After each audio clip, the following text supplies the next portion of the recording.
Once upon a time, in a land nestled among misty mountains, there lived a young woman named Anya. Anya possessed a heart full of dreams, a mind brimming with ideas, but days melted into one another, filled with plans unmade and ambitions left unfulfilled.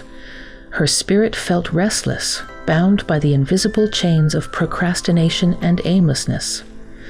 One bright morning, Anya wandered into the ancient forest near her village, seeking solace.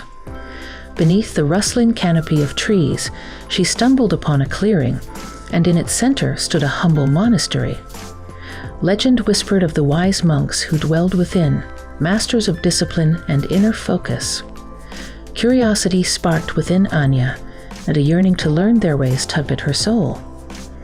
At the monastery gates, she was greeted by a monk named Brother Tenzin, a man with deeply etched lines of experience on his face and eyes that sparkled with quiet understanding. "What troubles your heart, child?" he asked. Anya poured forth her story, the dreams that faded with the morning mist, the grand plans that withered before a single task was done. She confessed her yearning for direction and the strength to see her aspirations through. Brother Tenzin smiled. "Come," he said, "discipline is not born in a day, but it begins with a single step. Let me tell you a story of another young soul who stumbled upon this path." And so, Anya found herself upon a moss-covered stone bench, listening intently as the monk began his tale. In a time before this one, there lived a novice monk named Hiro. Hiro was eager and determined, but his youthful heart was easily distracted. One day, as Hiro and his master, Elder Kaizen, journeyed through the mountains, they came upon a swiftly flowing river. On the opposite bank, a beautiful maiden stood, her face etched with distress. She pleaded for their help, for the current was too strong for her to cross alone. Elder Kaizen, without a word, stepped into the river. He lifted the maiden gently in his arms and carried her safely to the other side. He set her down, offered a brief bow, and continued their journey. Hiro was a caste. Monks had taken vows of detachment, avoiding the company of women to preserve their focus. Yet his master had broken this rule without hesitation. Hours passed, and Hiro's mind churned. He could not reconcile his master's actions with their teachings.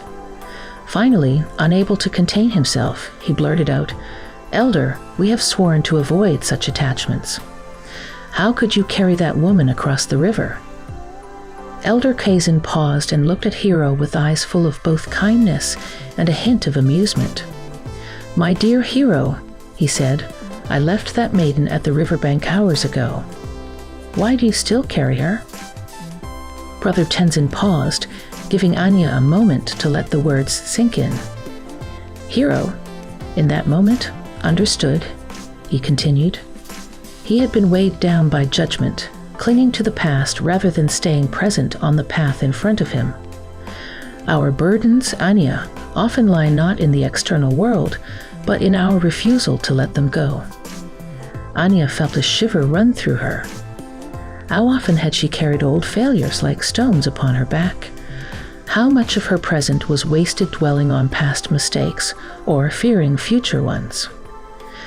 Discipline, Brother Tenzin explained, is not solely about willpower or rigid rules. True discipline is mindfulness. It is the ability to observe your thoughts and actions like clouds drifting across the sky. It is to acknowledge your distractions, your fears, your regrets, and then choose to release them, focusing instead on the task at hand. But how? Anya asked, "How do I master this?" The old monk chuckled. "Mastery is a lifelong journey, but let us start with small steps. Each day, I want you to practice the discipline of presence. When you begin a task, any task, bring your whole awareness to it. Notice the sensations of work, the weight of your tools, the scent of the air, the rhythm of your movements. Should your mind wander, as it surely will, gently guide it back. Like training a playful pup, be patient with yourself, but persistent. Anya nodded, determination rising within her.